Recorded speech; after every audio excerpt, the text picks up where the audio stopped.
Welcome to the Scotland Singing for Health podcast, produced by the Scotland Singing for Health Network. I am Brianna Robertson-Kirkland, and today I am joined by three very special guests. Before I introduce them, let me tell you a little about this podcast and why we're talking about Singing for Health. Singing for Health groups support the management of a range of conditions such as respiratory conditions, dementia, Parkinson's, and mental health concerns.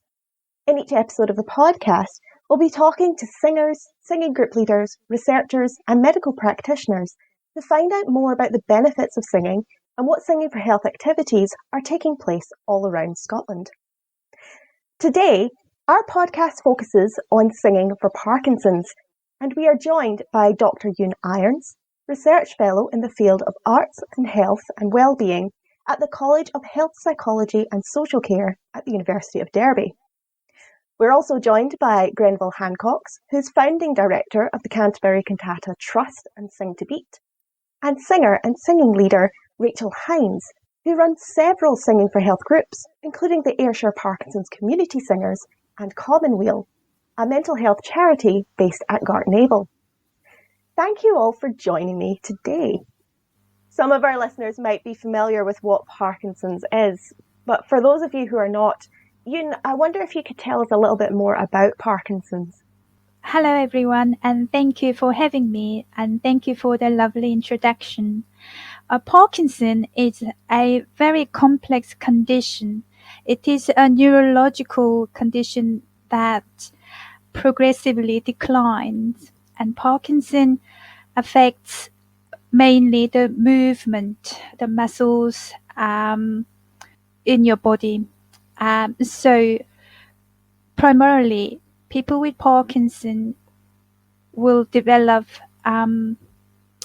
balance issues, so they can't walk properly, or they will shuffle a lot.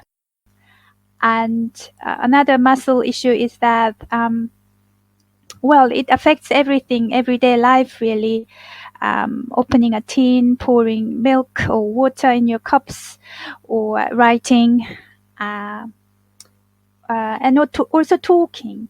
So it is a very difficult condition, and it also affects mind as well. So there is Parkinson-related dementia as well. Parkinson also affects the mood a lot. That is due to the lack of dopamine in the body.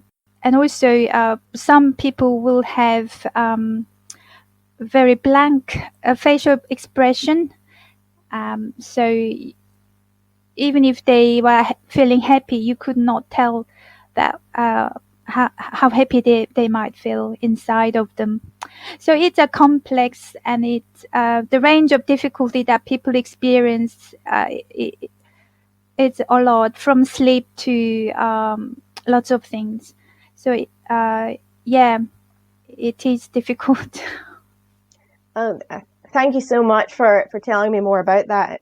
I was familiar with the term Parkinson's, and I was familiar with some famous figures who've had Parkinson's, and just knowing a little bit about the difficulties that they have experienced just through them talking about it, but I didn't quite understand the range of difficulties that someone might experience. So thank you so much.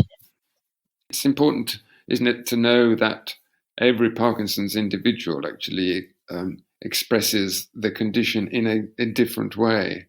So one of the problems that's faced by medics is actually finding an approach which actually meets everybody's needs.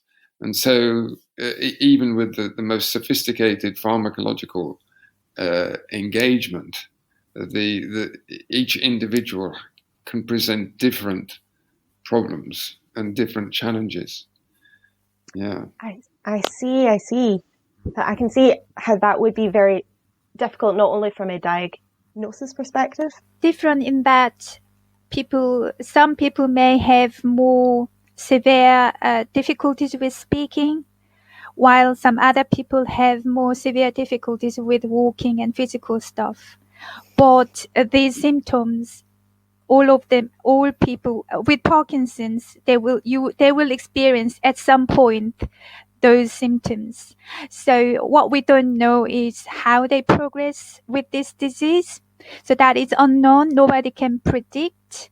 And also the diagnosis of Parkinson is based on the history of symptoms. So there is no blood test or CT scan or MRI scan or can confirm that you have a Parkinson.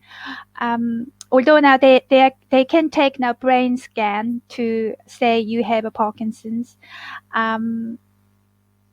Yeah, and also they did a big study on smell that they found that people with Parkinson's develop a particular smell as well. So that's a side story, I think. Sorry. No, that's actually really interesting. Did they say any more about the kind of smell? Well, I know they found about 10 or 15 chemical compounds that seem to be responsible for Parkinson's, or the Parkinson's people with Parkinson seem to have in common. But they have not found yet a definitive diagnostic tool in terms of smell. Yeah, and they try to predict as well, but that's again difficult, and there is no genetic marker that determines Parkinson either. And also Parkinson happens more in males than female, and also people in rural areas than in the city areas. And they know that we know that the use of chemicals are responsible for it.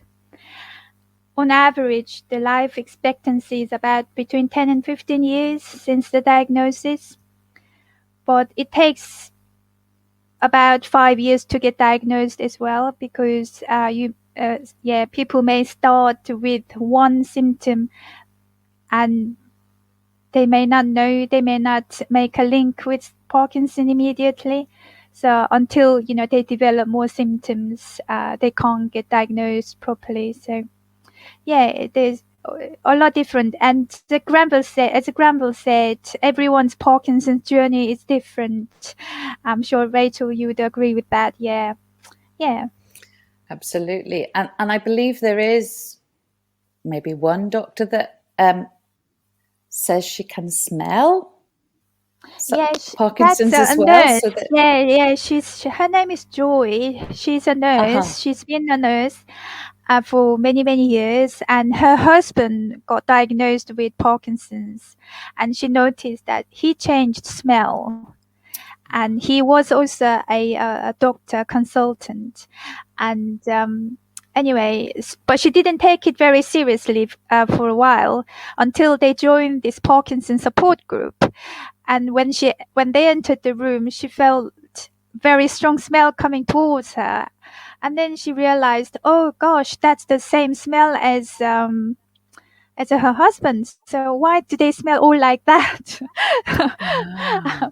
So sorry, don't let me distract you. Don't get me diverted, because I met Joy and I found her story fascinating. And hence her story, the researchers in Manchester did a big study with her, actually a trial with her, and gave her 10 t-shirts, 5 from Parkinson's, 5 from normal people. And she smelled those 5 t-shirts from Parkinson correctly. And she also smelled 1 from control. And this one person developed Parkinson in 1 year later. That's how amazing Joy is. So now I met her in Parkinson's World Conference in Japan 2 years ago. Now she's not allowed to tell anyone that I can smell you, Parkinson. As you can it's really interesting that it seems to be a unique smell as well. I know, and she has this unique ability. Now she is helping WHO to smell TB in Africa. She's helping WHO to smell TB in children. Yeah. So she is the one and only Joy, a very, very special, but sorry, divergent, I think. I mean, up to you. Well, thank you so much for telling us a really, really interesting story that also has some bearings on research, which is a question we're going to come back to in a few moments. But perhaps I can come to Rachel now and speak a little bit about what is Singing for Parkinson's? Why has Singing for Parkinson's come about? And maybe Grenville wants to come in on this as well. Yeah, Grenville, you go first, because you're the pioneer of this here. Yeah, well, okay.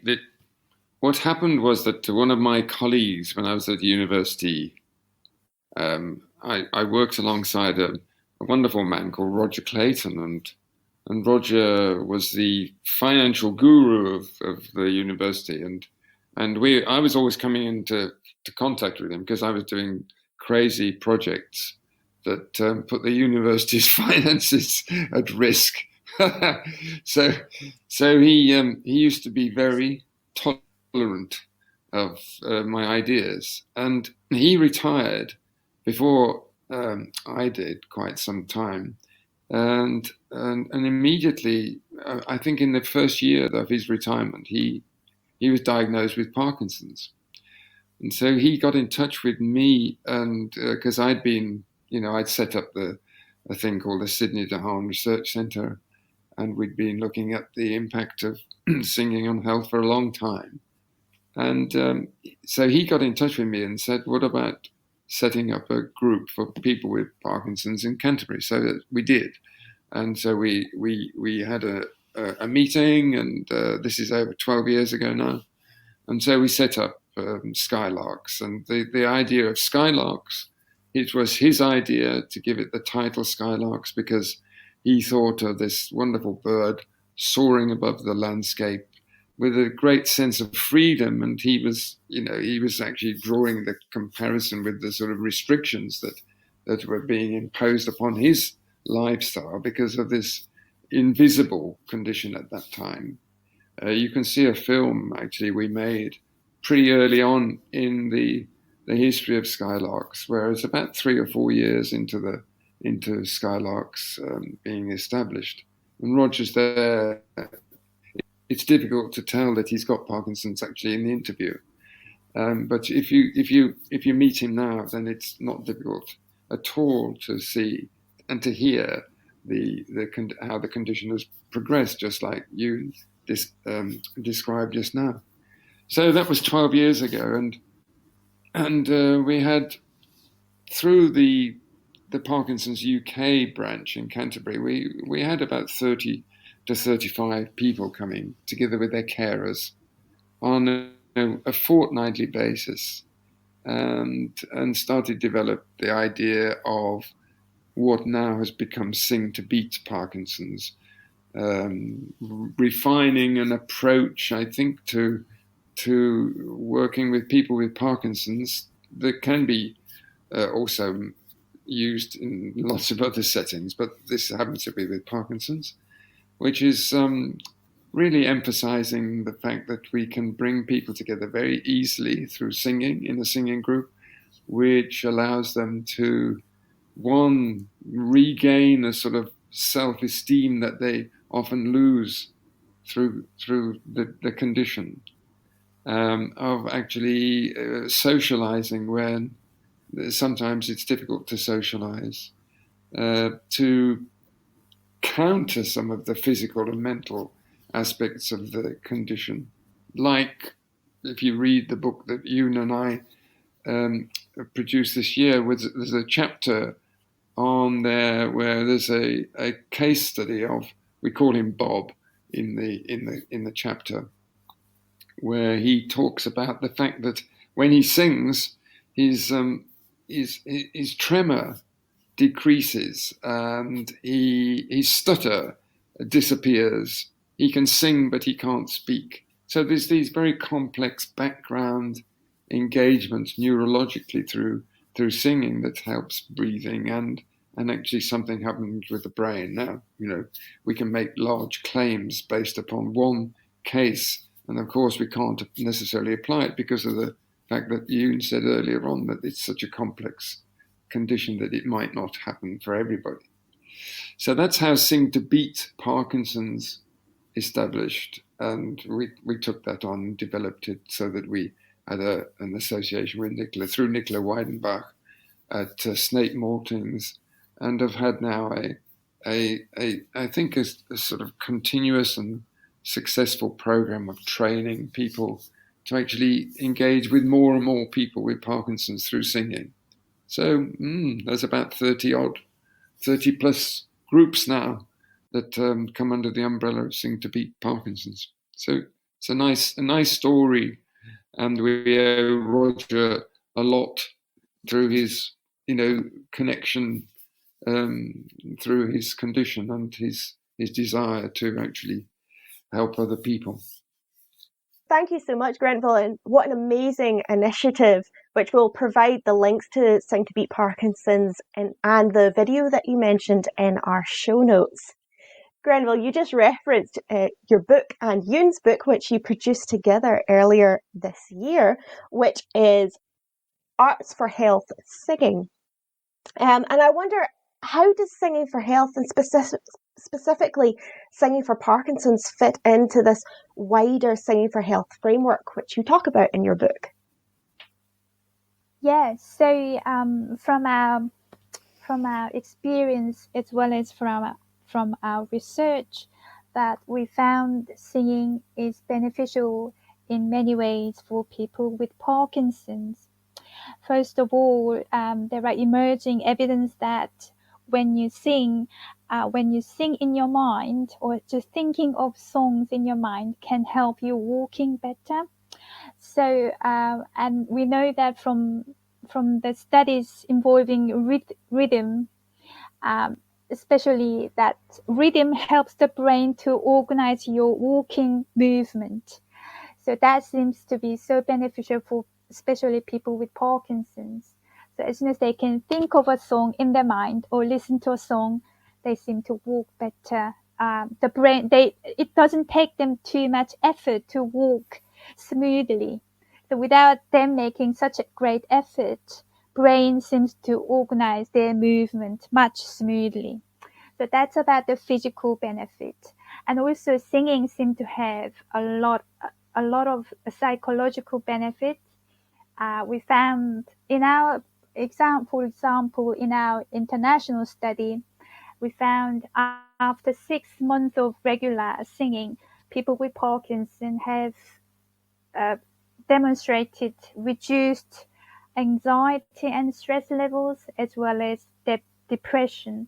And some of those findings were clinically as well as statistically significant, which means the singing activity made a real difference in their everyday life.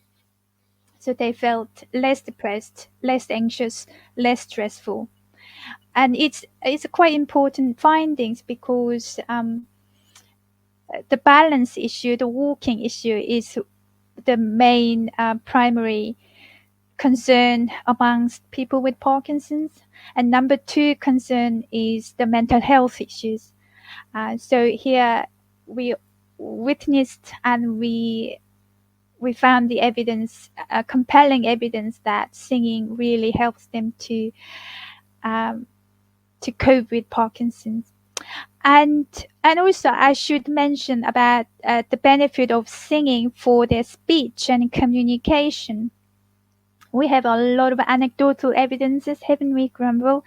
But also research, some research then conducted by us as well as our colleagues, shown that people have louder voice after singing.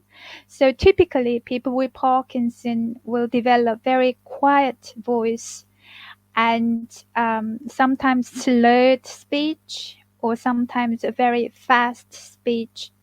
But after singing, they demonstrate louder voice and more regulated breath management. That's why other people can then understand them better. Yeah, I think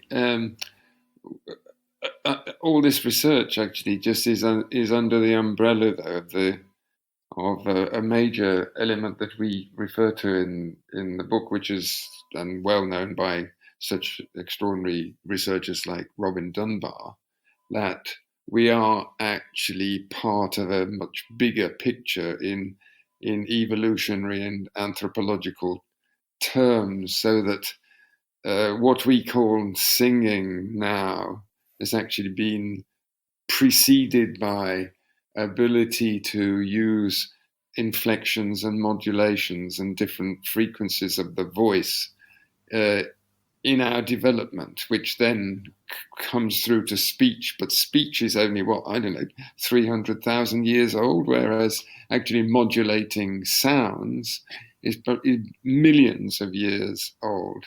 So what we're talking about is the fact that where we are now as human beings is that our brain is hardwired to sing, basically. And it's only not singing is a sort of sociological, cultural imposition, really. Everybody can sing. So we know that all babies, unless they're actually physically impaired, the voice is physically impaired, actually sing from birth, don't they? The cry is actually the song of being here.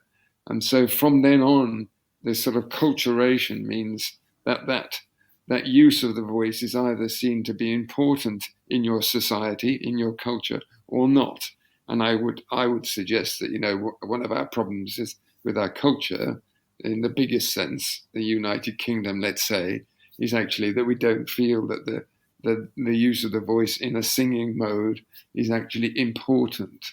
Now, that's a big imposition into what is an extraordinary journey of evolution. So specific to Parkinson's, then, it's not surprising, I would suggest, that if we use singing, we're actually tapping into that amazingly deep, long element of being hardwired to sing.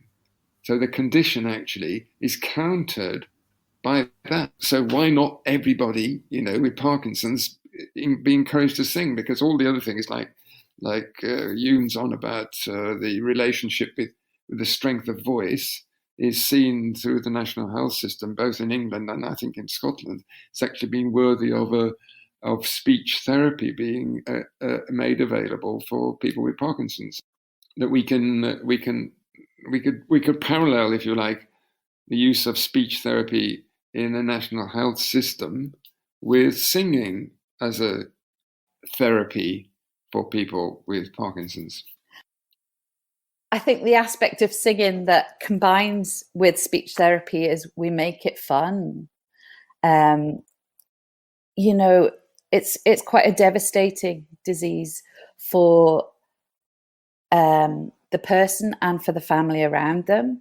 And something as dry as speech therapy, particularly if it's very useful. I'm not decrying it, but I think if we can combine that with singing, I found particularly during this pandemic and working online, I've actually reworked how I run the group. So every other week we do an hour of one-to-one sessions so that I can really hone in. I just find online sometimes I can pinpoint certain problems with certain participants, but it just doesn't feel safe online to mention it. So we often do one-to-ones and just stripping things back, working on speech, but in a singing way. Like Grenville said with sounds, I often start with the basic sound, connecting it to the breath, then maybe adding a really simple sound that directs the breath, like an oo sound. My favorite is to use numbers and alphabets. I nicked that from you, Grenville. I love using songs with alphabets because everybody knows the alphabet. Everybody can remember it. Just so that we get that breath flowing and supported through the breathing muscles. And then maybe add on the consonants so that we're making it fun. We're breaking it down and building it up so that we feel a real sense of achievement at the end. And that achievement then naturally promotes the brain to produce more dopamine. And people are finding, the more they come to their sessions, that they can maybe delay their medication or spread their medication out appropriately around their singing class so that they don't have to take it at the same times every day. So there is that medical health eventually as well. Working in different aspects of singing for health, particularly starting with dementia and then moving into singing for lung health.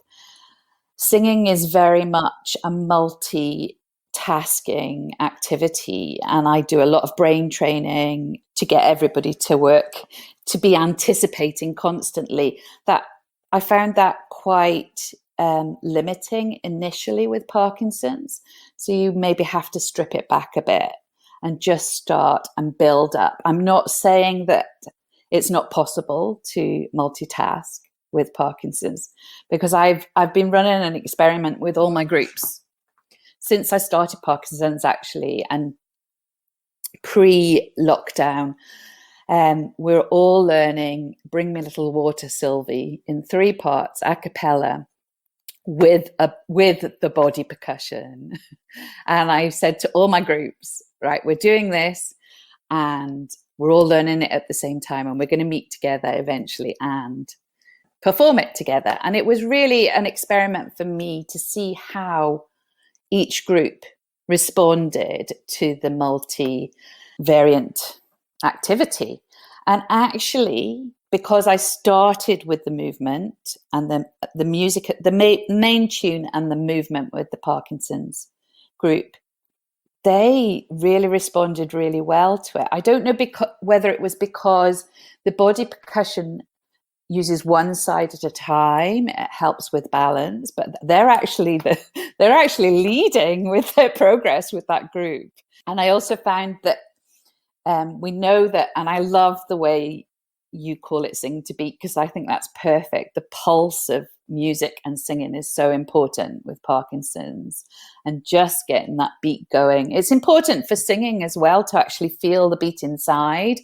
But if we're actively using a beat, then it gets the muscles moving. With repetition of the same movement, it brings energy to the sound and to the voice as well. Yeah, I think that's a really important element, that could come through your network in Scotland. I like Rachel's terminology about stripping back to some basic things. And if all your singers and your leaders just think about the relationship between rhythm and pulse as a starting point, then, there's so much that we can actually just build upon.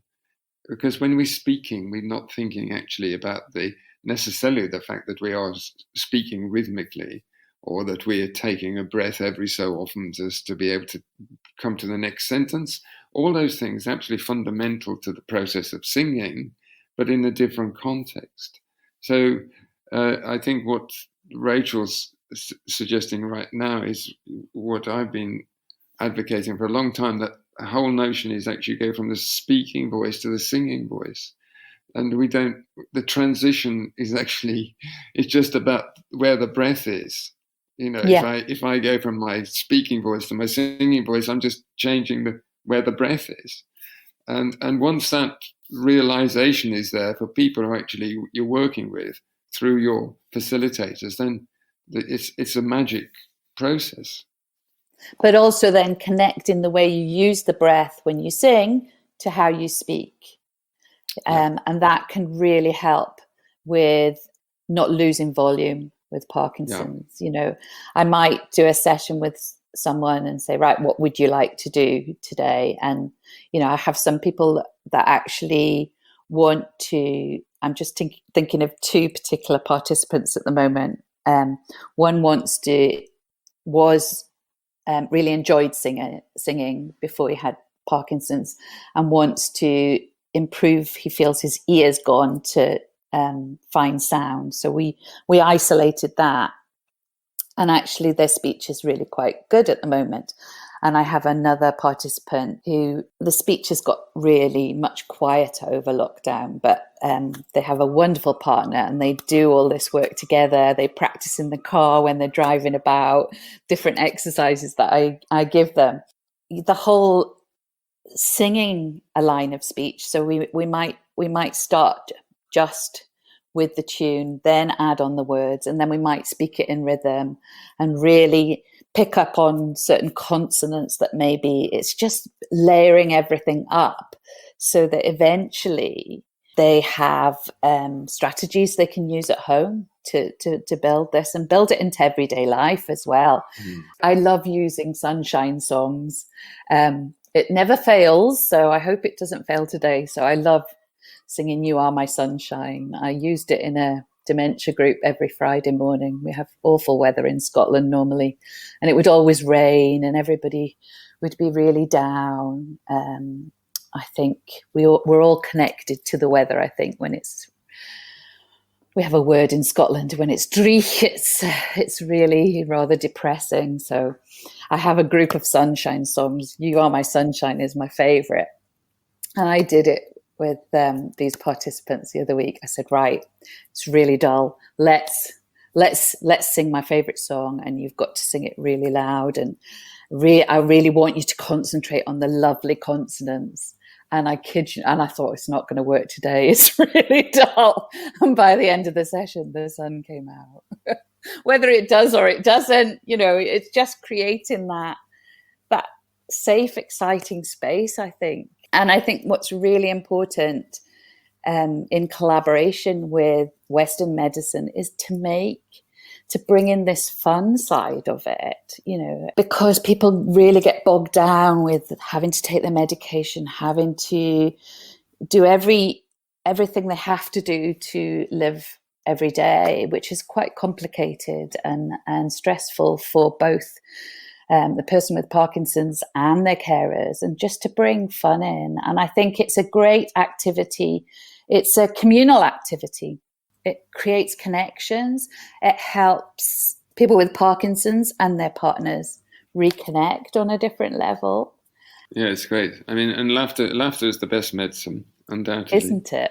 And I mean, humour is absolutely fundamental, it seems to me, to successful, well, say any singing activity. I mean, it doesn't matter if it's Parkinson's or anything else, or a normal choir. I mean, as such, as opposed to a singing group. But laughter is just fundamental. I just wanted to add to what you said about working with speech therapists. I found that that's incredibly important. Always, we need to work with speech therapists even more. And as you say, singing, or especially group singing, can bring that fun element. While if you sit down with your speech therapist one-to-one and trying to go through the items of exercises, that can get a bit boring. I heard from some people, and also I heard, mind you, I heard from speech therapists telling me that it's a little bit boring for them too. And Grenville and we've been working with speech therapists, haven't we? Especially in Derby, there is one of the Centre of Excellence Parkinson's Rehabilitation Centre sits in Derby, and we've been working. Caroline, who's the speech therapist there, since about 2018, I think. So if you can collaborate with your local NHS speech therapist or the community centre speech therapist, that is fantastic. That's what I'm advocating as well. Yeah, it was very nice because we were able to, in that Centre of Excellence, we were able to once a fortnight actually have a prescribed activity for people with Parkinson's to attend a clinic with singing as the basis of the intervention. The intervention was singing, and with Caroline as the speech therapist in control. So it's a very interesting model to look at, because there's another framework surrounding that, which is actually the sort of notion that the the medics, the organisation, the National Health Organisation is actually saying this is as important as you going to your normal speech therapy session with your speech therapist, or you would go to your Lee Silverman training that will prescribe at huge amounts of money, and you come at 2:00 on a Friday afternoon or whenever it is, for 1 hour session in a particular room and through the appointment system. And now, if we can arrive at that as a goal, if that can be the goal, and we can achieve that, then we've actually, I think, taken everything that Rachel's just talked about in terms of the benefits of group and one-to-one engagement, but in a very enjoyable, laughter-filled session in a clinic, still with clinic stuff around on the walls and diagrams and skeletons or whatever it is, whatever the setting is. And there's a different, feeling to that completely. Yeah, we are aiming for that, certainly. So with our research, we want to do randomized controlled clinical trials to prove that singing, group singing especially, has that, clinical benefits. And the other thing I want to really add, because Rachel was talking about, lovely singing exercises and to bring all that speech element in. This is an emerging area, really. Grenville and I, we met now many other speech therapists coming to us, telling us that they are very interested in singing. And personally, my friend in Canada, who is a classically trained singer as well as a speech language pathologist, so she combines both in her work, in her clinical work, and she is totally convinced the benefit of singing, using it in clinical settings. And that's because, singers, we know that because in singing, everything is exaggerated. So the breath, the expression, and the articulation, everything's much bigger and much more fun. So I think it's no-brainer, really. It makes perfect sense to me. Absolutely. This is a nice segue for me to ask, Rachel, I know that during the pandemic, there's been a difference in how sessions would typically run. But I wonder if you could give us a sense, pre-pandemic, what a Singing for Parkinson's session might look like. Yeah, of course. The way the Ayrshire Parkinson's Community Singers works through collaboration with the group, we have chosen to meet at about 6:30 on a Monday night. This was primarily because at the beginning there were a lot of younger people with Parkinson's who were still working. And so it was to include everybody at that time. I know for people that have advanced Parkinson's, it's sometimes not a great time, but they can get tired. But we had a long discussion about it, and as long as they could clear the rest of their day and maybe have a rest in the afternoon, then we could make it work. And, we allow 15 minutes or so to arrive and settle and have a chat and a catch up. The group decided that they'd rather have the tea and cake at the end or in the middle. We tend to do it at the end, actually, because we just have that. We have a wee break in the middle, maybe for a comfort break and a drink of water.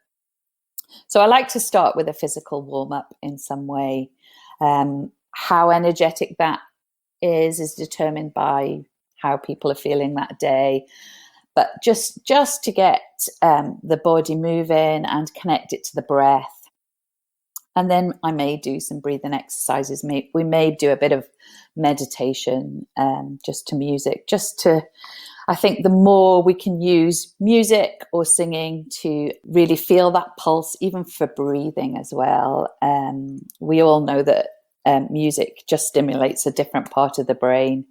And then we might move on to some facial exercises just to get the muscles moving.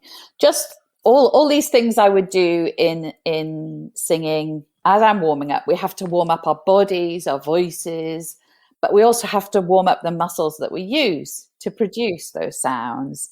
And particularly with hypermimia being a symptom of Parkinson's, then it's really good to get the chewing muscles working, the tongue muscles. And I like to make fun exercises out of those as well, just to get everybody laughing. And then we may do some tongue twisters just to move on from that and develop the articulation. And I've got a great, you probably all know it, the one about the proper copper coffee pot. I've got a great version of that that we also add some actions to, which can help, because memory can be an issue with people with Parkinson's, especially short-term memory. So with great reluctance, but I think it helps a lot of the group, we do have a screen that we can put words on. I'm not a great lover of having song sheets because that affects posture. Straight away people look down. I don't really like having words on the screen. It's a compromise.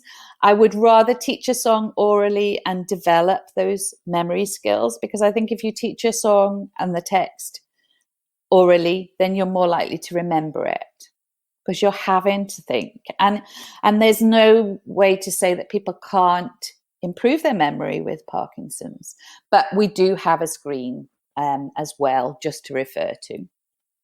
And then we might do some vocal warming up exercises, and then move on to some songs with body percussion, songs with some movements. I think that really helps. One of our favorites, and which we've been doing quite a lot online actually, is My Bonnie Lies Over the Ocean, just adding some actions with the bees. I might have a hand moving action, and I add in then that we stand up and sit down on Bonnie, not at the same time. You stand up once, and so you're just gradually adding in that complexity to the movements, but making it fun. Yeah, I was looking to see what their favorite songs were over the time. So we have Bella Mama is one of the favorite songs. Hey Mr. Miller, all that action songs actually, because I do have a body percussion for Bella Mama.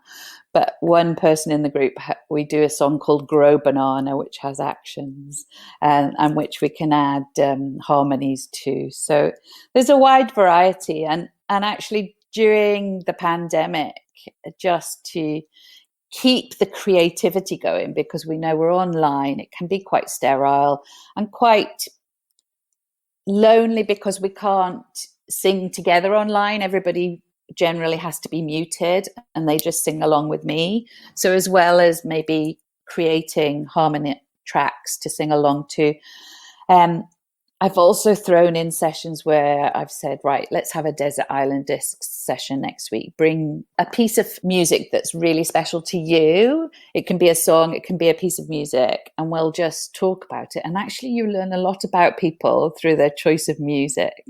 And actually we've developed really good repertoire from that. Repertoire that we've actually gone on to use in sessions. And we've also done themed nights. So we did a Burns night where everybody brought a song or did a turn or read a poem. So I think poetry, we can then use that poetry in sessions as exercises. We've actually celebrated 2 birthdays during lockdown. And the last one I said, right, everybody bring a funny hat to wear on screen, because the visual is really important. So you can make things fun. I know ultimately we talked at the beginning before we came on the podcast about the word choir and how that can really have a negative effect for people that have maybe never joined a choir or don't feel confident in singing. And I think because we're trying to use singing in a different way to singing in a choir, it's important to get the balance of making it fun as well as making it helpful for the condition. Oh, thank you so much, Rachel. And I know that you spoke earlier about working one-to-one with some of your people who come to the group during the pandemic. Have you also been doing everybody in the session together on Zoom as well? Yeah, so it's not set in stone. So every other week as a group, every other week one-to-one. There was a session the other week where, as restrictions are beginning to relax and people are feeling a bit more confident to meet friends and family, the weather is nicer. We had only 2 people with Parkinson's in the group and a spouse. So they said, why don't I just go away and you have a one-to-one? The pressure was on that day because I suddenly had to. But actually working one-to-one and working online, as I've got more confident, I'm able to say, what would you like to do today? How do you feel? And just taking the inspiration from that person. How can I help you today? What is happening with your Parkinson's that you feel singing could help with? So yeah, the one-to-ones came out of a few participants that I felt were physically beginning to decline, maybe because of the pandemic and the way we've been living. Who knows? But I just felt, and there's only so much you can see physically on the screen as well, And if you're running a class online, yes, you can see people on the screen. And if I'm dancing about, as I often do, and you've all seen me work, you sometimes forget to hone in. Although you can see details, if you're in a room and moving, you can notice people more. So the one-to-one started from my need to check in on individuals, but they have found it useful. And also, because of being online, it means I've been able to open the class out to people in other parts of Scotland that couldn't normally come to a class in Kilmarnock. And through the workshop I did with Spheres for Singing, and I also did a Parkinson's UK singing workshop earlier this year, I have clients in Dundee and in Edinburgh. And so getting to know them online, it was quite important to do a couple of sessions one-to-one so that I could really cater for their individual needs. Yeah, I think a couple of points just to reinforce what Rachel's been saying. One is that there's a very nice little book that colleagues Nicola Weidenbach and Trish Vella-Burrows produced, which is actually a very interesting. Okay, good. Okay, that book,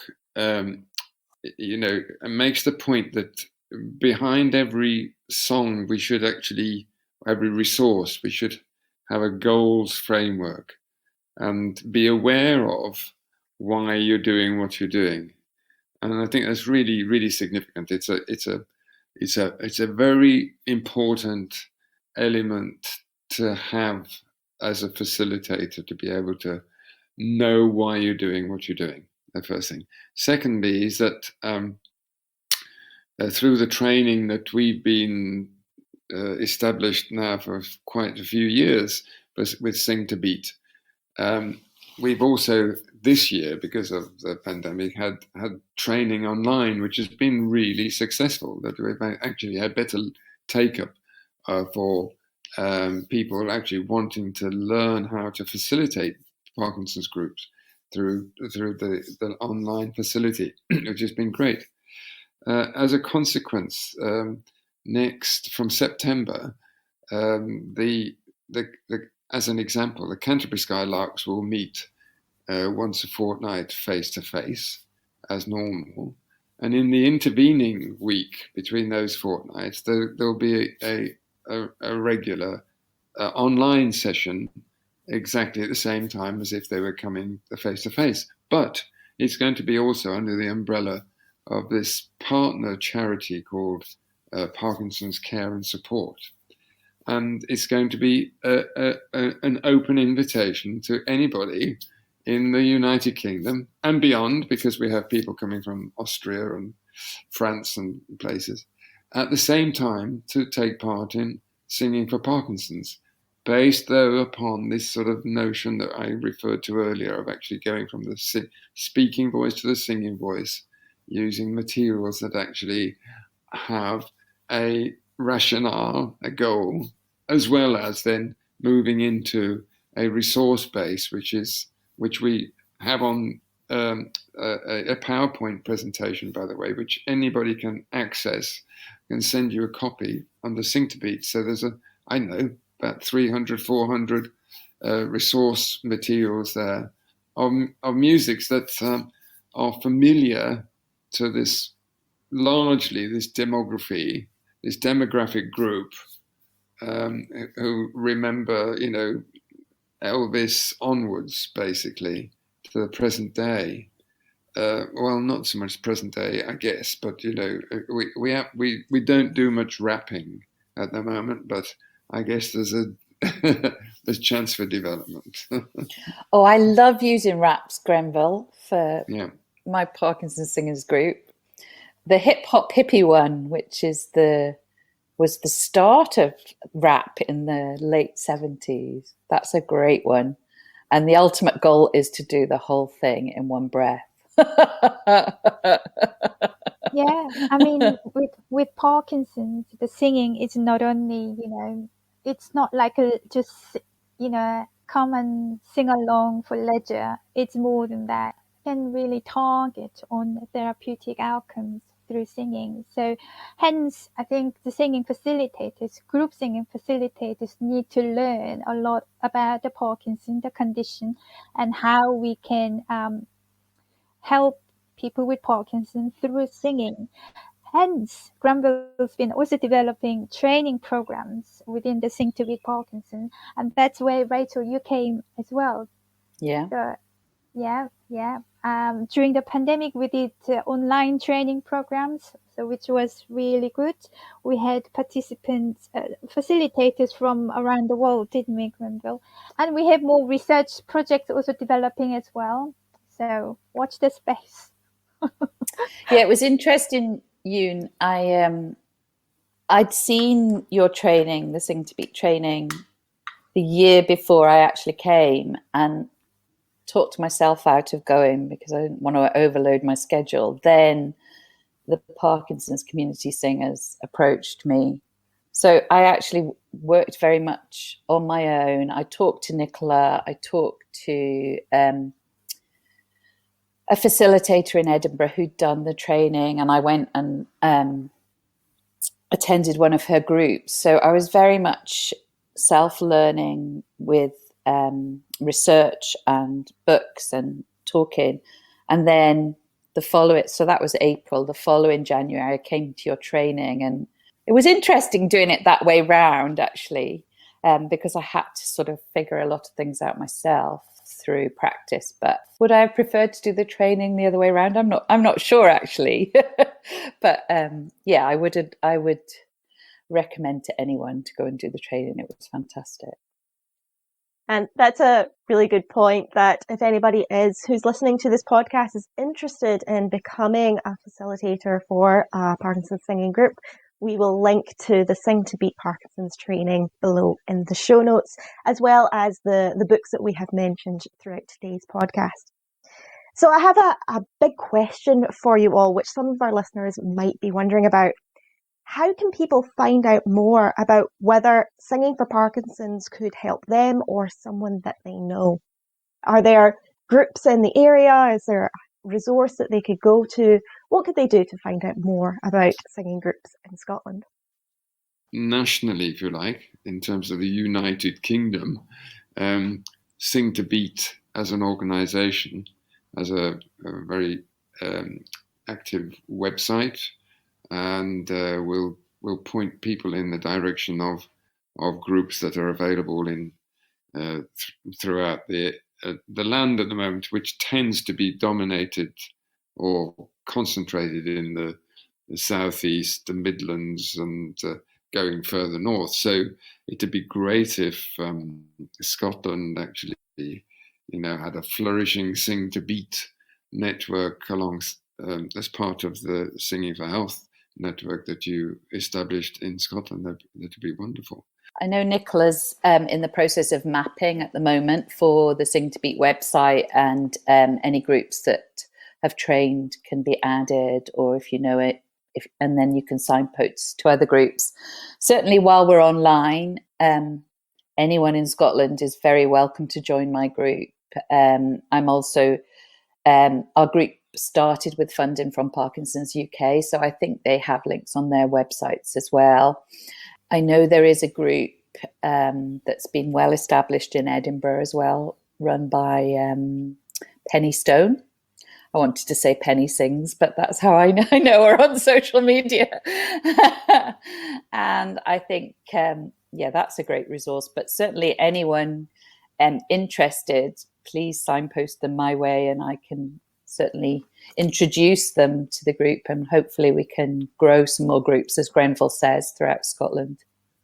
Excellent. And we will, of course, be linking Rachel's group in our show notes, and Penny Stone's group as well, if you would prefer to join a group in Edinburgh. Now, of course, this was a bit of a leading question, because Scotland's Singing for Health network will also be making Singing for Health groups more visible on our website. So through our project, we are building an interactive online map where people will be able to see if there are any Singing for Health groups in their area, and we'll be able to find out when the group typically meets. Thank you to Rachel for making her recommendations, which we are including below. And of course, we have included the Sing to Beat Parkinson's pages as well. Now, before we come to the end of our discussion, is there anything that any of you would like to tell our listeners that we haven't discussed today? The only thing I have to mention is that quite early on, and I think I may do another one now, early on in the evolution of my group in Kilmarnock, I had to go away on a singing job. So I do occasionally still perform, and I think my performing really informs my facilitating work. So it's really important. And that's another reason to grow, I think,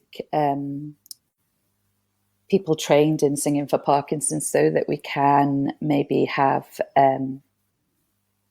people depping for us. I did have someone that I could refer to for 1 week, but there were a couple of weeks where the group decided to meet on their own, and I said to them, right, let's pick a tune, and why don't you write a song about the group? So we used Obla Di Obla Da, and they wrote words to this song, and it was really interesting. From their lyrics for the song, I learnt a lot about what they'd taken on board in my sessions, and they're really, really proud of that song now, and we sing it quite a lot. I want to really try and record it while we're in lockdown, but I'm not that technically minded to do the whole video and things. But it's a great wee song, and a real sense of community building there as well. Absolutely, absolutely. Yoon, Grenville, is there anything that we haven't discussed that you would like to add? I'd just like to add that, the underlying rationale for everything that we're doing, that you're doing with your lovely network, and the research that Yoon's doing, the facilitation that Rachel's just been talking about, is actually about changing the world where we are right now into something different. So everything that we do, regardless of how small it actually seems at any particular time, is actually just moving people's lives into a different place. And, it's a very simple principle actually to take with you, because at times it feels like an uphill struggle. And, when the culture is like it is, where the politic is like it is, when the weather's like it is, whatever it is, you just have to actually just keep that at the back of your mind. We're going to change the world, and it works, undoubtedly. What a lovely sentiment to end on. Yoon, is there anything that you want? Yeah, I like to say, this work singing for people with Parkinson's, it's ongoing, it's developing, there's still a long way to go in terms of research. So I'm on it, and yes, change the world, change the NHS. I love that, Grenville. Change the world one song at a time, I think. Yeah. That's simple. Maybe we can adopt that as our tagline. I know. Yeah, hashtag change the world one song at a time. Yeah, let's create it. So when this podcast episode comes out, if you have listened, then all we would like you to do is to tweet us at Scott Sing Health, hashtag change the world one song at a time. Thank you all for joining us today. Next week, we are joined by Jane Lewis and Caro Overy, and we'll be discussing singing for breathing. And this episode is hosted by our very own Dr. Sophie Boyd. It'll be an exhilarating discussion, so please tune in. Fire, fire, fire, fire, fire,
This podcast is produced by Scotland's Singing for Health Network, a project hosted at the Royal Conservatorium of Scotland, funded by the Royal Society of Edinburgh, and in partnership with the University of Edinburgh. For more information on our activities, please visit our website. Details are in the show notes.